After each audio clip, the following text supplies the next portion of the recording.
मैं Hemant Kumar army classes में आप सभी छात्रों का स्वागत करता हूं।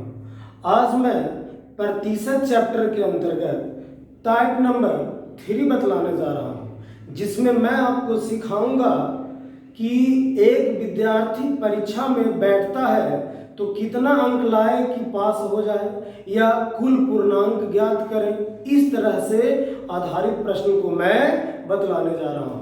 इस तरह के प्रश्न जो है हमेशा सेट में आते रहता है और इस तरह के प्रश्न को बनाना बहुत ही आसान होता है। तो हम बारी बारी से प्रश्न को देखेंगे। तो पहला प्रश्न की ओर आगे बढ़ते हैं। कह रहा है कि एक परीक्षा में उत्तीर्ण होने के लिए 40% अंक चाहिए। पास होने के लिए कितना चाहिए? 40% अंक चाहिए। एक छात्र ने 178 अंक प्राप्त किया और 22 अंकों से फेल हो जाता है, तो परीक्षा का प्राप्तांक ज्ञात करें। मेरे प्यारे छात्रों, अगर परीक्षा का प्राप्तांक पूछे तो कोई भी चीज अपने आप में कितना प्रतिशत? 100%। तो अब हम इस प्रश्न को हल करते हैं। प्रश्न कह रहा है? कह रहा है कि एक परीक्षा में उत्तीर्ण होने के लिए 40% अंक चाहिए। उत्तीर्ण यानी पास। पास होने के लिए कितना प्रतिशत अंक चाहिए? 40% अंक चाहिए। पहला प्रश्न की ओर बढ़ते हैं। तो पास होने के लिए 40% अंक चाहिए। एक छात्र जो है 178 अंक प्राप्त किया, 178 अंक लाया, लेकिन 22 अंकों से फेल हो जाता है। तो इस तरह के प्रश्न को हम गौर से देखेंगे। लाना था उसको कितना? 40%। लाया कितना? 178 अंक लाया और 22 अंक से फेल हो गया। अगर उसी 22 अंक को जोड़ दिया जाए तो वह पास हो जाता। तो हम क्या करेंगे? 22 अंक जोड़ दिए, तो 22 अंक जोड़ दिए तो ये भी व्यक्ति क्या हो गया? पास। ये भी पास, ये भी पास, और दोनों आपस में कितना हो गया? बराबर। तो 40% बराबर 200। 40% बराबर 200, तो 1% बराबर 200/40। तो हमसे पूछ रहा है कि कुल प्राप्तांक यानी 100% बराबर 200/40 गुना 100। तो 40×5 200, 100×5 500, यानी परीक्षा का कुल प्राप्तांक कितना होगा? 500। अब हम अगले प्रश्न की ओर आते हैं। अगला प्रश्न में हम समझेंगे। अगला प्रश्न क्या रहा है कि एक परीक्षा का उत्तीर्णांक 35% है, यानी पास होने के लिए उसको 35% अंक चाहिए। एक छात्र को 40 अंक मिला और 30 अंक से फेल हो गया। मैं कहना यह चाह रहा हूं कि कुछ अंक प्राप्त करता है और कुछ अंक से फेल हो जाता है। तो जितना अंक से वह फेल हो जाता है उतना ही अंक को यदि जोड़ दिया जाए तो वह व्यक्ति पास हो जाएगा, है ना? वह व्यक्ति क्या हो जाएगा? पास हो जाएगा।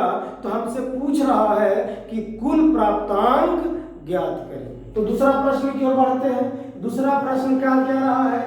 दूसरा प्रश्न कह रहा है कि पास होने के लिए चाहिए कितना? 35%। पास होने के लिए कितना चाहिए? 35%। यदि वह व्यक्ति अंक लाता है तो वह पास हो जाएगा। वह लाया कितना? एक छात्र को 40 अंक मिला, वह 40 अंक प्राप्त करता है और 30 अंकों से फेल हो जाता है। अगर वही 30 अंक को जोड़ दिया जाए तो यह व्यक्ति अपने आप में पास समझा जाएगा। ये भी पास, ये भी पास, दोनों का हमने क्या किया? बराबर। तो 35% बराबर 40 और 30 70। तो 1% बराबर 70/35। हमसे पूछा कि कुल प्राप्तांक ज्ञात करें, यानी 100% का मान। तो 70/35 गुना 100, 35 दूनी 70, 100 दूनी 200, यानी कुल प्राप्तांक कितना? 200। इस तरह के प्रश्न को हम बहुत ही आसानी से बना सकते हैं। अगर मैं आपको इसके लिए ट्रिक बतलाऊं तो इस प्रश्न के लिए अलग ट्रिक, दूसरा प्रश्न के लिए अलग ट्रिक। हम सीखेंगे क्या? हम कॉन्सेप्ट सीखेंगे और जिस तरह से प्रश्न कहेगा उसी के अनुसार हम प्रश्न को हल करेंगे। अब हम तीसरा प्रश्न की ओर आते हैं। तीसरा प्रश्न में क्या कह रहा है कि एक परीक्षा में उत्तीर्ण होने के लिए 36% अंक चाहिए। चाहिए कितना 36% यदि वह व्यक्ति लाता है तो वह पास हो जाएगा। आगे, एक छात्र जिसने 20% अंक हासिल किया और 12 अंक से फेल हो गया। अब देखिए कहा क्या रहा है कि 20% अंक हासिल किया और 12 अंक से क्या हो गया, फेल हो गया, तो पूर्णांक ज्ञात करें। अब देखिए क्वेश्चन का हल्का पैटर्न चेंज हुआ। कहा क्या रहा है कि एक परीक्षा में उत्तीर्ण होने के लिए 36% अंक चाहिए, अगर वह 36% लाता है तो उत्तीर्ण हो जाएगा, लेकिन वह लाया कितना, 20% लाया, 20% लाया और 12 अंकों से फेल हो गया। तो जितना प्रतिशत लाया और जितना अंक से फेल हो गया, अगर उतना अंक को जोड़ दिया जाए तो वह पास हो जाएगा। तो ये भी पास दोनों आपस में बराबर। अब क्या करेंगे कि एक तरह की राशि को एक तरफ रखेंगे, तो 20% इधर आएगा तो माइनस बराबर 12, तो 36 में से 20 गया तो कितना बचा, 16% बराबर 12, तो 1% बराबर तो 12/16। तो हमसे पूछ रहा है कि पूर्णांक ज्ञात करें, यानी 100% का मान, तो 12/16 गुने 100, तो चरती आई 12, 4 चौका 16, 25 चौका 100 और 25 तिहाई 75, यानी कुल प्राप्तांक कितना होगा, 75 होगा। अब हम अगला प्रश्न की ओर आते हैं। अगला प्रश्न क्या कह रहा है कि एक परीक्षा को पास करने के लिए 30% अंक चाहिए। यदि वह व्यक्ति 30% अंक लाता है तो वह पास हो जाता है। आगे, उसने 25% अंक प्राप्त किया एवं 40 अंकों से फेल हो गया। 25% तो लाया लेकिन 40 अंक से फेल हो गया। तो मेरे प्यारे छात्रों, जितना अंक से वह फेल हो गया उतना अंक को यदि जोड़ दिया जाए तो वह व्यक्ति पास हो जाएगा, है ना। जितना अंक से फेल हुआ उतना अंक को जोड़ दिया तो वह व्यक्ति क्या हो जाएगा, पास हो जाएगा। तो हम इस प्रश्न की ओर बढ़ते हैं। चौथा नंबर प्रश्न को हम बनाते हैं। चौथा प्रश्न कह क्या रहा है, चौथा प्रश्न कह रहा है कि एक परीक्षार्थी को पास होने के लिए 30% अंक चाहिए। एक परीक्षार्थी को पास होने के लिए कितना चाहिए, यदि वह 30% लाता है तो पास हो जाएगा। लाया कितना, 25% लाया, ठीक है, 25% तो लाया लेकिन 40 अंकों से फेल हो गया। तो जितना अंक से फेल हो गया उतना अंक को यदि जोड़ दिया जाए तो वह व्यक्ति पास समझा जाएगा। तो जितना अंक, कितना अंक से फेल हुआ, 40, तो 40 को हमने जोड़ा तो वह व्यक्ति क्या हो गया, पास हो गया। तो 30% माइनस 25% बराबर 40, तो 30 में से 25 गया तो 5% बराबर 40, तो 1% बराबर 40/5, तो 100% बराबर 40/5 गुने 100, 40, 100/800, यानी पूर्णांक कितना का था, तो 800 का। अब हम पांचवा प्रश्न की ओर बढ़ते हैं। पांचवा प्रश्न में थोड़ा सा परिवर्तन है, ध्यान से देखिएगा। एक परीक्षा में एक छात्र 30% अंक प्राप्त किया। प्राप्त कितना किया, 30% प्राप्त किया और 6 अंकों से फेल हो गया। तो जितना अंक से यदि वह फेल हो गया उतना अंक को यदि जोड़ दिया जाए तो वह क्या समझा जाएगा, पास समझा जाएगा। तो हम पांचवा प्रश्न की ओर बढ़ते हैं। पांचवा प्रश्न की ओर बढ़ते हैं, क्या रहा है देखा जाए। 5 नंबर प्रश्न क्या रहा है मेरे प्यारे छात्रों, एक परीक्षा में एक छात्र 30% अंक प्राप्त किया, ठीक है, 30% तो वह लाया लेकिन 6 अंकों से फेल हो गया। तो जितना अंक से फेल हो गया उतना को यदि जोड़ दिया जाए तो यह व्यक्ति अपने आप में पास समझा जाएगा। अब दूसरा प्रश्न आगे की ओर बढ़ते हैं। कहता है कि एक अन्य छात्र जिसने 40% अंक लाया, एक और छात्र जो है वह 40% लाता है, तो हम यहाँ पे लिखेंगे 40%। 40% तो वह अंक लाया लेकिन उत्तीर्णांक से 6 अंक अधिक है, तो जितना अधिक है उतना को यदि घटा दिया जाए तो भी वह अपने आप में पास समझा जाएगा। इसमें जितना से फेल हुआ उतना को हमने जोड़ दिया तो पास हो गया।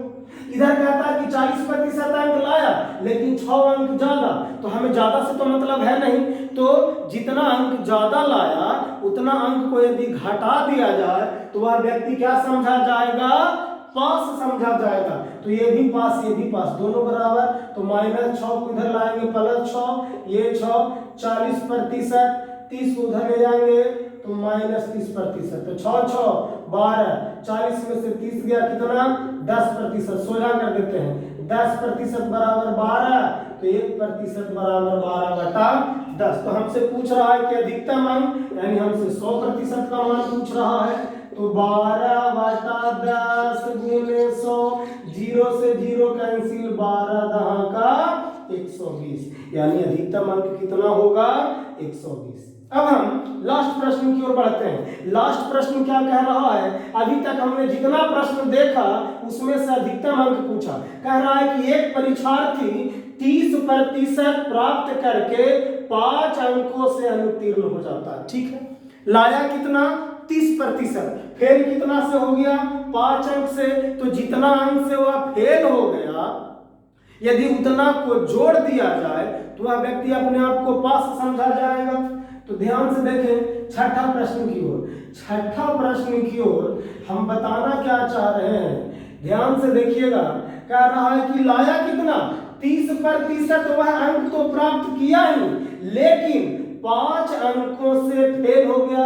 उसको काहे फेल होने देना है भाई, जितना अंक से फेल हुआ उतना अंक जोड़ दिए, पास कर दिए इसको। अब देखिए, अब क्या कहता है, एक अन्य विद्यार्थी ने 40% अंक लाया, एक अन्य विद्यार्थी है वह 40% अंक लाया, जो उत्तीर्णांक से 10 अंक अधिक है। हमको सिर्फ उत्तीर्ण चाहिए, तो 10 अंक अधिक है, तो जितना अधिक है उतना को हमने क्या किया, जोड़ दिया। हम कहते क्या इस तरह के प्रश्न में, जितना कम लाता है उतना जोड़ते हैं और जितना अधिक लाता है उतना क्या करते हैं, घटाते हैं पास होने के लिए। और दोनों आपस में हो गया बराबर, तो -10 को मिलावेंगे +10 और 40%, इसको उधर ले जाएंगे तो -30%, 10 5 15 बराबर 10%, तो 10% बराबर 15, तो 1% का मान कितना, तो 15/100। अब थोड़ा सा गौर करना है, हमसे पूछ रहा है कि उत्तीर्णांक ज्ञात करें, तो सबसे पहले हमको तो पूर्णांक ज्ञात करना होगा। तो 100% का मान निकालते हैं, तो 100% का मान कितना हो जाएगा, तो 15/10 और गुने 100, 1 0 से 1 0 कैंसिल, 15 दहा का 150, यानी ये मिल गया हमको पूर्णांक कितना, पूर्णांक मिल गया हमको 150 का। लेकिन हमसे पूछ रहा है कि उत्तीर्णांक, तो उत्तीर्णांक बराबर, कभी कभी उत्तीर्णांक पूछता है, मैक्सिमम क्वेश्चन में पूर्णांक ही पूछता है, लेकिन कोई बात नहीं, हमसे उत्तीर्णांक पूछ रहा है, तो उत्तीर्णांक कितना चाहिए, 30%, और 5 अंक से उत्तीर्ण हो जाता है। तो पास होने के लिए जितना उसका पूर्णांक था उसका 30%, यानी 30/100 और +5, तो 1 2 0 से 2 0 15 दिया, 45 + 5, यानी पास होने के लिए उसको कितना अंक चाहिए, 50 अंक चाहिए। तो मेरे प्यारे छात्रों, इस तरह के प्रश्न को आप अब बहुत ही आसानी तरीका से बना सकते हैं। इसे हमें ट्रिक से बनाने की आवश्यकता नहीं है, बस सिर्फ आपको कॉन्सेप्ट समझना है। तो मुझे आशा ही नहीं, पूर्ण विश्वास है कि मेरा यह वीडियो आप लोगों को बहुत ही अच्छा लगा होगा। तो कृपया करके इसे अधिक से अधिक अपने दोस्तों के बीच में शेयर करें, लाइक करें, सब्सक्राइब करें। मैं हेमंत कुमार आप सभी छात्रों का स्वागत करता हूं। जय हिंद, जय भारत।